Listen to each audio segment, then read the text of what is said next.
Isso sobre ele ter mudado o final, eu vi um vídeo essay de um cara falando sobre isso, que inclusive é meio que ele também fala vários argumentos, né, sobre essa polêmica de ter, né, alusões fascistas, etc, né? Eu tenho um vídeo que vai sair sobre isso, que eu fiz uma pesquisa gigantesca. Que foda. Pessoas falarem que Attack on Titan tem viés pró-fascismo. Eu acabei de fazer esse roteiro. Que legal. Foi uma pesquisa tensa, assim, de coisa desde 2013 pra cá, assim. Que da hora. Então, porque popularizou muito isso com um artigo, né? Que um cara fez, aí... então, falando que... puxando o link de Twitter, tem uma conta fake no Twitter que parece que quer... Atribuíram ao Isayama. Ao Isayama. Porque essa conta no Twitter tava assistindo as mesmas coisas que o Isayama postava, que tava assistindo na época, não era isso? Não, é porque essa conta, ela interagiu com editores que também trabalhavam com o Isayama. Mas os tweets que eles conseguiram prints de interação não falavam nada sobre Attack on Titan. Cara, então, no final, chega a ser especulação. E essa conta que eles atribuíram ao Isayama lá atrás, 2000 e muito pra trás... Não assim, é ele, né? Não tem como saber, não tem como afirmar. E o que aconteceu foi que os fãs sul-coreanos... Porque tem muita questão de histórica de Coreia do Sul com o Japão, China e Japão. Eles, nessa conta, a pessoa, X, meio que amenizava o que foi feito em relação à Coreia do Sul. Que como se o Japão tivesse...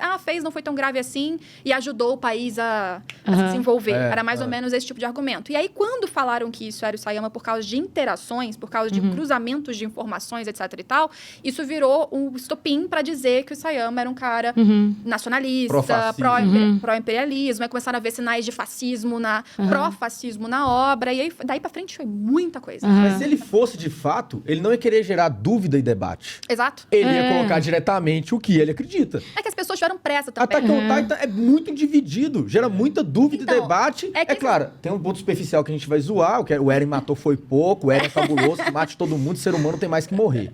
Agora tem um ponto mais profundo que a gente vai conversar, vai analisar, vai conversar sobre isso, vai brincar um pouco.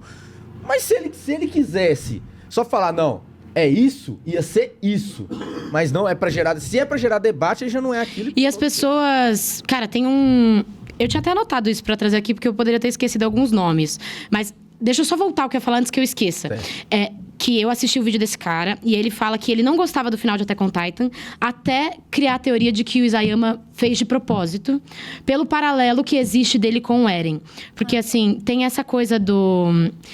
O Eren queria conhecer o mundo lá fora, ele tinha essa esperança de sair, de tal. E aí, quando ele chega, ele vê que não é esse sonho que ele tinha. Ele não imaginava que ele teria todo esse poder, se sente na responsabilidade de resolver as coisas. O Isayama sempre falou que não esperava que Attack on Titan fosse fazer o sucesso que fez, que fosse chegar na proporção que chegou. Então, eu vejo um paralelo, faz até sentido, assim, de tipo... Queria sair da cidade dele, sabe? Queria crescer e tal. E aí, quando eu chego e vejo a fama, o que ela é, a proporção que as coisas tomam, não é exatamente o que eu imaginei. E aí, eu tenho essa responsabilidade agora, que as pessoas estão colocando na minha mão, de fazer uma coisa que as pessoas querem. Foda-se, eu vou fazer o que eu quero. Eu não vou fazer, sabe? Tipo assim, vou fazer... Tem uma coisa meio de, tipo... bem no finalzinho, aí ele usa esse momento, assim, do Eren ficar fragilizado na conversa com o Armin, pra mostrar justamente isso, assim, que ele se vê desse jeito, tipo, que ele tá fazendo o que ele quer, que não deixa de ser uma birrinha também, sabe? Que ele é A falta de maturidade. Ele não sabe como fazer isso. Tipo assim, ele tá fazendo o que ele acha certo, mas as pessoas, os amigos dele não concordam, tipo... E eu imagino, assim, que, sei lá, os editores não concordavam com muitas coisas que ele fazia. A morte da Sasha foi mudada por causa disso. Então, eu acho que no final foi quando o Isayama, talvez... Ele deve ter mudado algumas coisas por público, mas eu acho que ele mudou... Coisas não só pra agradar, sabe? Eu acho que ele mudou coisas pra, tipo assim... Mano, ele falou isso num painel, se não me engano, tipo... As pessoas julgam, mas a obra é dele, sabe? Assim, o final é dele, entendeu? Ele escolheu aquele final, então aquele é o final da obra.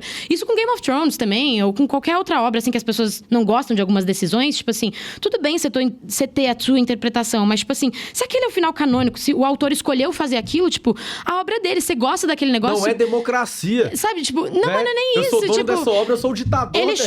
Ele chorando no painel, que tem... Nossa, mano, muito bonitinho esse vídeo, assim, que tem uma tradutora falando pra ele, né? E ele pede desculpa pelo final, mas era o que...